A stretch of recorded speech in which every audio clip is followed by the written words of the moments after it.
It is so great to be here. I'm actually in Yerushalayim, and it's very nice to be making a siyum in Yerushalayim after the year that everybody's had. It's incredible to be here with friends and family and colleagues, and it's nice to have all of you in all your different places by extension. So, what I want to do is I want to think about what we're calling the ethical floor and the ethical ceiling. Ethical floor is, let's say, you can't dip below this. This is your basic minimum standard. And I would assume that in general, law is actually trying to do that. It's trying to set an ethical floor. You don't want to dip below it. If you dip below it, you end up with what we might call something like midat sdom, right? Like you're like a sodomite if that's what you're doing. But that's very different from the ethical ceiling, which is maybe something that you aspire to. And I'm not sure that we can always enforce on people an ethical ceiling because sometimes if you're trying to push people to go beyond the basic standard of what's suggested, you end up in a territory where you might be impinging on people's rights a little bit too much, right? So think about it, go back to COVID, let's say.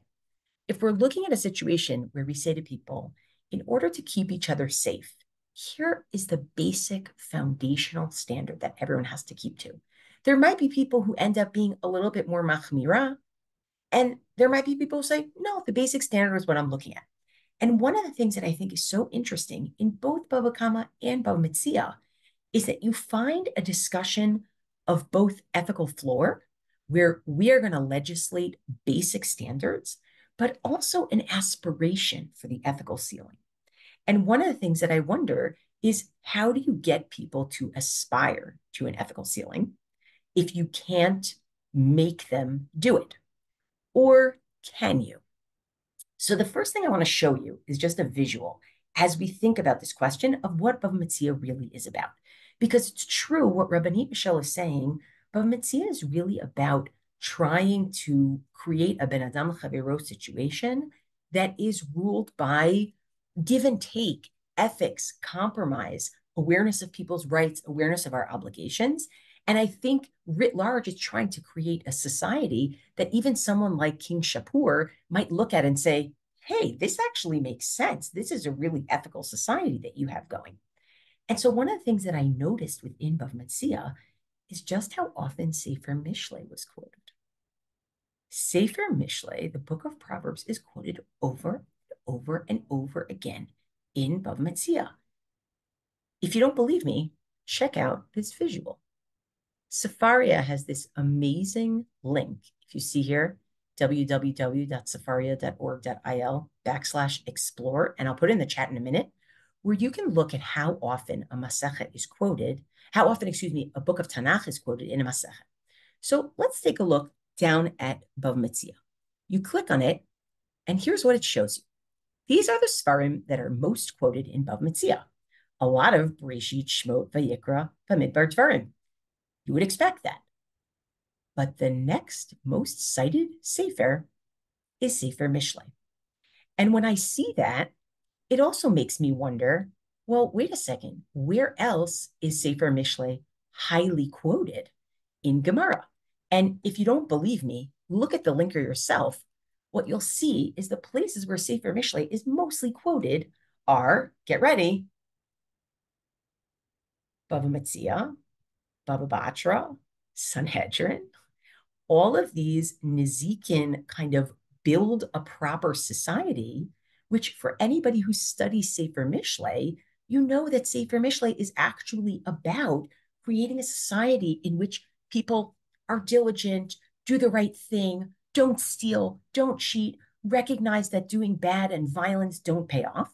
And then, of course, the other two places where it features prominently, one is in Masechet Sota, because Mishlei is very much about the Isha Chachama and also the Isha Zara, going after the good woman, Eshet Chayil, and not going after the bad woman, who is paganism.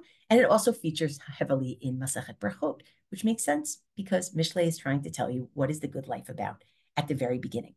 But when I saw this, I said to myself, this is a bigger story than just what do I do if I find lost property? It's a bigger story than I can't walk into somebody's house to collect their mashkon, to collect their surety, their collateral. There's something here about trying to create a society that is recognized by all human beings, right? Because Mishle is the kind of sefer that kind of speaks to humanity by all human beings as something that is remarkable and something to write home about. And so, in order to do that, it's really not enough to set an ethical floor. You have to be able to suggest an ethical ceiling as well. But how do you do it? One of the things that I think is really, really difficult is trying to get people to behave in general. And there are probably two general ways that we get people to behave. One is through rules and enforcement, and another is through maybe education, right? So, rules and enforcement is what we might say, and you're going to learn in Bava Batra, Kofin al Midat Sodom. We force people not to act like members of the Sodom society. How would you act like a member of Sodom? You would act that way if you actually are unwilling to let somebody else use something when it literally costs you nothing. Simply because you want to show that you own it. It's mine. It's mine, not yours. I always cite the example when I was a kid, one of my siblings, he finished his bagel, but there was half left. And I was like, hey, can I have it? And he's like, nope, that was my bagel. I'm not having it. You can't have it either. Threw it in the garbage, right? We actually can enforce, Beitin can enforce, and you're going to see in Bava Metzia in the first parak, in Bava Batra in the first parak. Beitin can enforce. You can't act that way. There is an ethical floor. Rights are not everything. But at the same time, education has to play a role in getting people to decide what they want to do, to decide to be better than just the bare minimum standard. And so back in Bava Kama, we saw a concept called, let's say, Yedei Shamayim, that you have to do something in order to do God's standards. So even if the Beit Din can't force you to do something, in order, let's say, Yedei Shamayim, you should do it. And in Bava Metzia, we see a similar concept, Lifnei Mishurat Hadin, that you go within the line of the law. The law allows you to go up to a certain line, and we're telling you, don't take everything that you can. Go a little bit before. Now, can we enforce that? It seems like that's actually a matter of discretion. It's a matter of education, where we say to people, we want you to do this, but we can't force you to do this. So as we run through Bava Kama, Bava Metzia, Bava Batra, we see that there's sort of a spectrum of tools at our disposal to try to help people behave properly, Ben Adam L'Chavero, in such a way that a King Shapur might look and say, wow, you guys are impressive, what you have going on here. And one way is through enforcement, where Beit Din can say, you must do X because this is a basic standard. And another way is through education and teaching people of their own discretion to decide, this is what I want to do. This is how I want to do. I don't have, for example, if you remember some of the cases from Bava Metzia, I don't have to return this object to you. We found it in the shuk. You already had Yeush on it. You already despaired of ever getting it back. I actually have to give it back to you when you come. But with Mishurat Hadin, I'm gonna. Or you lost these things 12 months ago. You're coming to me after 12 months and saying, these are my camels. It's too late. Yeush. Let's take care of it. Or if you remember those porters who dropped the barrels and they said, we want to get paid anyway. And at first, their employer said, get paid? What do you mean? He took their clothing as collateral and said, you owe me money. You broke my stuff. And then he's told by a fellow rabbi, nah, you gotta give them their stuff back. And then they said, we're hungry. We need something to eat. We need our day's wages. And he said, really? But you broke my stuff. You didn't do the job. And he said, no, sorry, you got to give it to them. And he gave it to them. But what does he quote?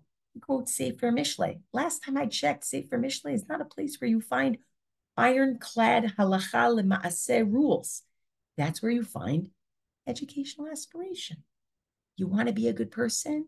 You want to walk in the ways of the righteous? You should give them back their clothes and you should pay them their wages, right? So we find this kind of educational approach. And I want to think with you for a few minutes, what are the benefits of using an enforcement approach? What are the benefits of using an educational approach? And there are many, many situations in which this comes into play. It's not just actually the way people interact with each other. Even Ben Adam Lamakom, you can ask these things. How do you get people to act the way that you want them to act? Or better yet, how do you create an environment in which the things that are going on are what you would want things to look like? So if you use the enforcement mechanism, right? Benefits of rules and enforcement. Here's a benefit, and you can put in the chat if you think of others. Here's a benefit of rules. They're very transparent. Everybody knows what they are. The rule is you have to wear your mask when you come within 6 feet of someone else in the supermarket in 2020, spring 2020. Okay? It's a rule. It's very clear. And usually these things are things people know beforehand. You can point to the sign. This is what it says. There's nothing vague here. It's very clear. Another benefit is it gets the job done. I don't care if you like wearing the mask. I don't care if you don't like wearing the mask. You're going to wear it. That's what's going to happen because it's a rule and we're going to enforce it. Very, very positive. Here are the drawbacks, right? A major drawback is if you're going to enforce a rule that is going to apply, let's say, across the board, you're going to have to be modest about it. You can't force everybody to go above and beyond. You can say, do this bare minimum. That's what rules and enforcement should do, right? It's like saying you're forced to do extra credit. You can't be forced to do extra credit. That's why it's extra credit, right? A second problem with it is, does it really inculcate good midot in people, or it just makes them do it, and the minute the rule is gone, they don't do it anymore, right? And there's, right?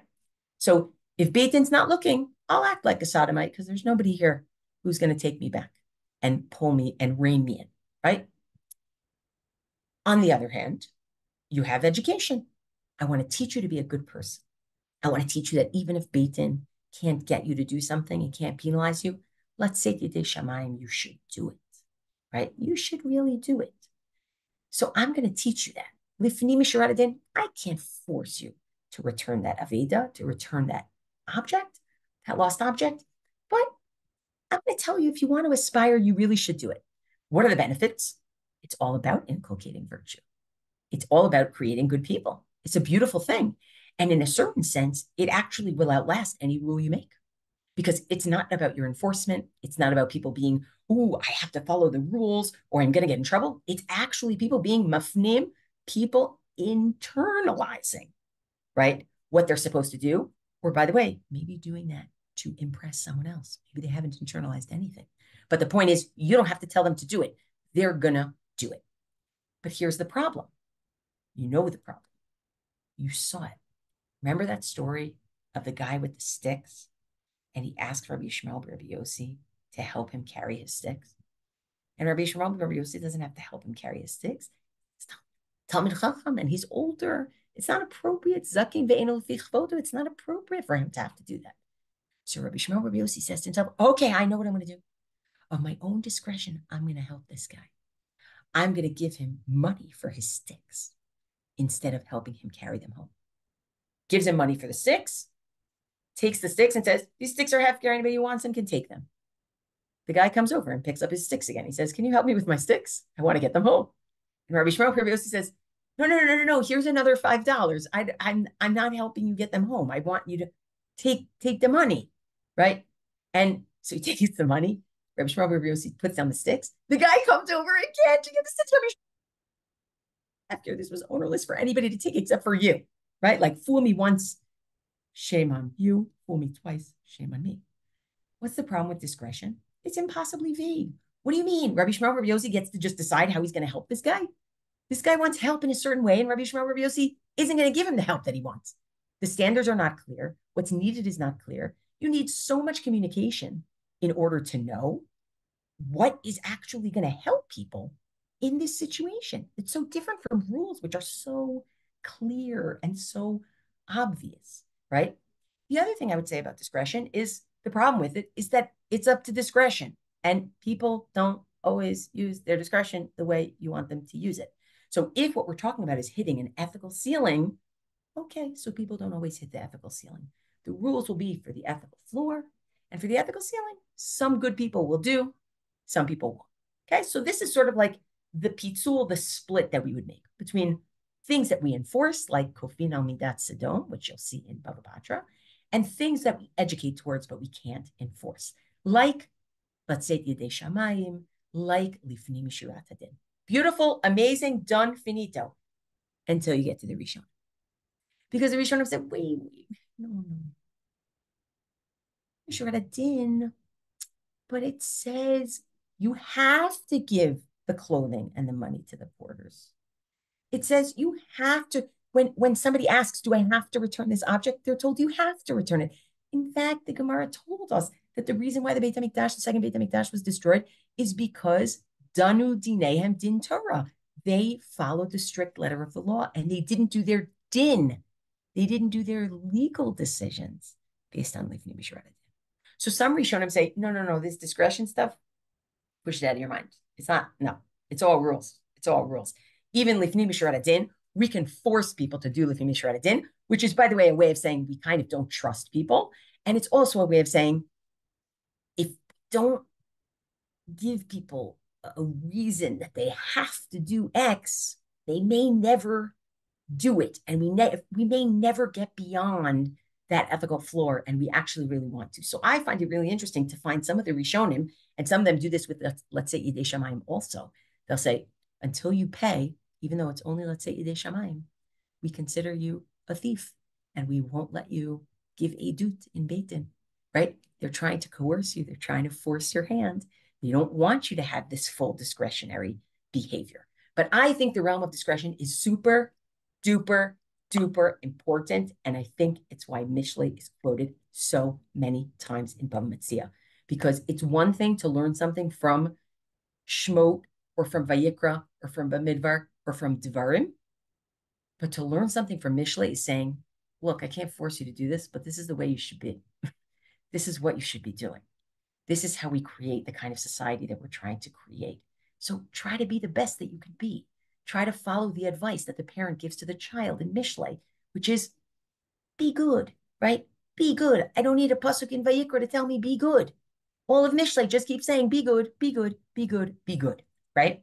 So I think that's incredibly powerful. I want to share one more piece. We think of these things, like we look at it in the Gemara and it jumps off the page sometimes. The vividness of these examples of, an arnak, a wallet in the shuk, right? It jumps off the page. Or two brothers fighting over inheritance, which you'll see in Bava Batra, right? It jumps off the page. But I got to tell you, this stuff is live in Israeli law today. There is an incredible case.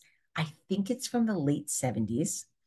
It's Kitan Limited versus Sarah Weiss. And basically, the case is as follows. The case is, unfortunately, I'm going to stop smiling now because it's a very serious case, very unfortunate case. Someone who was a security guard at a company who had neshek, who had a weapon as part of their job, took that neshek home and used it to commit a crime. Okay. And now the company is being sued for giving that weapon to the person. There's some liability. Your employee used this. Yes, they were on their off time. They used the gun that you gave them, and we're suing you for damages. Now, across the board, this went to the Israeli Supreme Court. Across the board, everybody said, no. By law, you're not liable for that, right? You're really not liable for that. But here's where the question came up. Should we suggest that, Lifnei Mishirat Hadin, to go beyond what you're required to do, maybe you should pay some damages? And I want to show you the language that two different justices use arguing against each other as to whether you should bring Lifnei Mishirat Hadin into a late 20th century Israeli courtroom. Ready? I'm going to share my screen. Let me see if I can get the right thing for you. The right place. 1 second. Doesn't matter how many times I share my screen, it's always an issue. Is this the one that I want to show you? Okay, check it out. So we have, I need to be able to go down. Justice Menachem Elon, who is very well known for what we would call Mishpat Ivri, in the sense of a movement to bring in Torah and rabbinic and Talmudic law into secular Israeli jurisprudence in the courts. Okay, so he says it is a Jewish tradition and a fundamental principle in Jewish law that along with strict legal liability, there is an additional obligation to act l'fnei mishurat hadin. It is of particular significance here that this obligation found one of its chief expressions in Jewish law in the field of torts, right? In our field, Bava Kama starting with, right? In a case precisely in point with the instant case, which was a case of Nezek, which again, back to Bava Kama, but we're like cumulative, right? Under our current legal system, we cannot force a person to act beyond the letter of the law. We can't force l'fnei mishurat hadin. He's not going to go as far as some of the Rishonim who say, no, we can force people to do l'fnei mishurat hadin. It is up to the initiative and the goodwill of the litigant. But it appears to me that under certain circumstances, it is appropriate for the sitting judge to make such a suggestion. I myself would exhort the vindicated party to behave in a manner beyond the letter of the law and to compensate the claimants as originally intended. Okay? ... And then, by the way, he quotes Mishlei. So he says, yes, that you should. Now, Justice Meir Shamgar took the opposite opinion. Now remember, what they're arguing about here is not should we make them do l'fnei mishurat hadin, but can we even suggest it?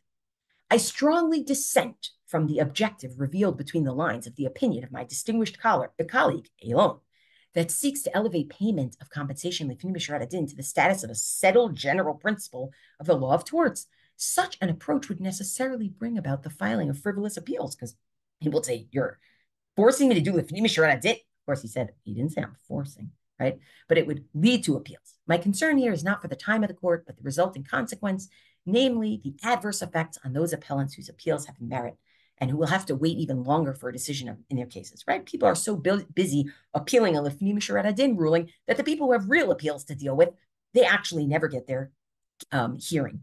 Moreover, and this is really the key, a legal system that deliberately chooses to abandon the boundary lines marked out in the substantive law and to add as an additional and alternative stratum layer and as an established part of the system, a recommendation for the payment of compensation beyond what the law requires, necessarily acts according to impossibly vague standards, which ultimately depend on the fortuity of which particular judge sits when the case is reached. So this judge thinks l'fnei mishurat hadin constitutes this, and this judge thinks l'fnei mishurat hadin is constituted by that.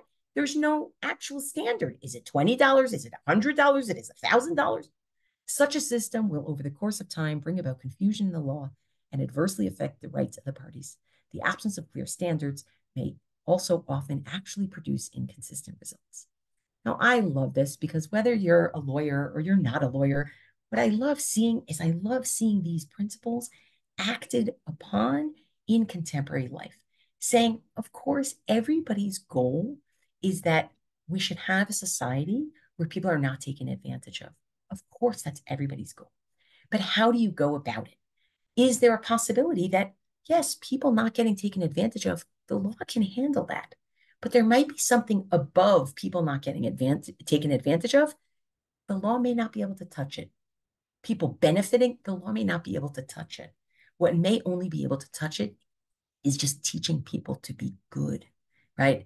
And so one of the things that I think is kind of remarkable is that for Chazal, and I do wonder if some of this is because they themselves don't have a fully fleshed out court system that is, enforceable in the ways that under an imperial rule it would be enforceable. I wonder if some of that actually leads them to be equally interested in here are the laws that are enforceable as they are interested in here's the education that you need to do in order for people to move beyond even where the law can get them, right? As opposed to something where the legal system itself is what's so vaunted. This is actually, we're trying to get to a certain goal, which is applying Torah principles in the world. Some of that is going to be through law and enforcement, and some of that is going to be through education and discretion. Mazel tov to everybody. And may we merit to act these things out and to build a society that looks like that and continue to shape it and edit it where it goes wrong.